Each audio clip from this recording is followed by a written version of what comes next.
The mission of the Houston Arboretum and Nature Center is to provide education about the natural environment to people of all ages and to protect and enhance the Arboretum as a haven and as a sanctuary for native plants and animals. The Arboretum provides services for nearly 200,000 visitors as well as nature education services for more than 10,000 children annually. The Arboretum is a 155-acre nonprofit nature sanctuary, which means all money used by the Arboretum is largely from donations and a small amount from their endowment. The Arboretum has many venues of outreach to the community. They have programs for adults, children ranging from toddlers to 12 years of age, nature camps, school programs, and scouting programs. All of these programs provide educational experiences teaching conservation techniques such as water quality, building compost and rain barrels, and giving information on other environmental topics. Some obstacles that the Arboretum encounter are through large storms and the most recent drought. These natural disasters led to a loss in 5,000 trees, 2,500 of them having to be cut down due to safety precautions. They are still cleaning up from these fallen trees since they could fuel a potential wildfire. The other large problem for the Arboretum is the presence of invasive species. Major invasive species there are the Chinese privet, tallow, and honeysuckle. They have to remove them since they could take over native species, which disturbs the integrity of Arboretum's goal of keeping the area as natural as possible. They remove the species through cutting the plants to the stumps and applying an herbicide, with reapplication several times. The future goals of the Arboretum in the next 50 years are to expand parking, since there is a shortage already, as well as to continue planting and maintaining the grounds effectively. Katy Prairie Conservancy is a private organization dedicated to the conservation of the historic Katy Prairies. Our main job is to acquire or protect land on the historic Katy Prairie, which is located northwest of Houston. And since 1996, we've been acquiring land, either purchasing land or coming up with special management agreements with landowners to protect land out there. And we've protected nearly 20,000 acres, which is big enough to hold all of Manhattan Island and 2 memorial parks. KPC conserves prairies by buying and acquiring land for protection and by planting native species. They also promote historic land use such as rice farms. Altered landscapes, rice farms and things like that serve as a different kind of habitat, different arrangement of plants. Obviously it's a monoculture and everything, but those rice fields when they're flooded are very alive.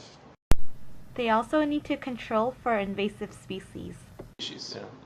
If they're plant species, sometimes we have to spray herbicides to knock them back, and because otherwise they're going to take over the entire ecosystem.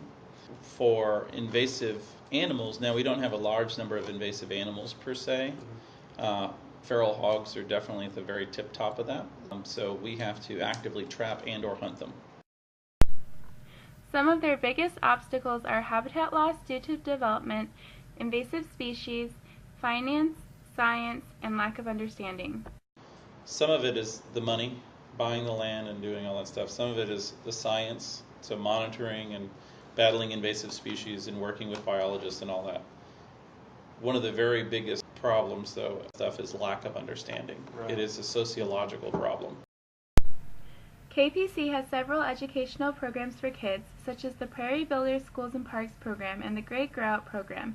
They also give talks to decision makers and garden groups and provide the public with opportunities to explore the prairies through unplugged adventures and the Wild West tours. We work with schools in 3 different school districts to put pocket prairies in, and we also work with parks to do the same. And so we have volunteers who will come out and help with planting those prairies and also help with growing up plants for those prairies as part of our Great Grow Out program, which is another thing that, especially if you can't get out to the prairie, you can grow plants at home that either can go into one of those pocket prairies, can go back to the Katy Prairie, and you can keep some of them for your own backyard habitat if you'd like as well. Some volunteer opportunities include seed collecting trips, seed packing parties, and work days on the prairies. For more information, go to katyprairie.org/volunteer or email them at info@katyprairie.org. We would also like to thank Jaime Gonzalez and Christine Mansfield from the Katy Prairie Conservancy for their cooperation in this interview. Texas Wildlife Rehabilitation Coalition was founded in 1979 in response to an oil well breakdown that caused one of the largest oil spills in U.S. history. The organization at the time consisted entirely of individual home rehabilitators, but its first wildlife center was constructed in 1992. Today, they take in nearly any animal brought to them from the greater Houston area. Incoming animals are checked in at the front desk and taken to a veterinary room in the back to be evaluated. Those that have no permanent physical or mental damage are then taken by one of TWRC's many certified wildlife rehabilitators, while exotic pets, or those animals too injured to ever survive in the wild, are taken in as educational animals to live in the Wildlife Center. The busiest months at the center are March and April, during which time approximately 1,500 baby birds are brought for rehabilitation, in addition to several hundred baby squirrels. It is during this time that the Wildlife Center relies most on the generosity of patrons and volunteers.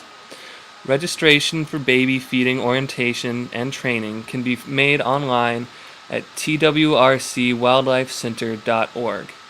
In addition to rehabilitation, TWRC hosts numerous educational day camps to teach children a wonder and respect for nature and the proper way to handle animals.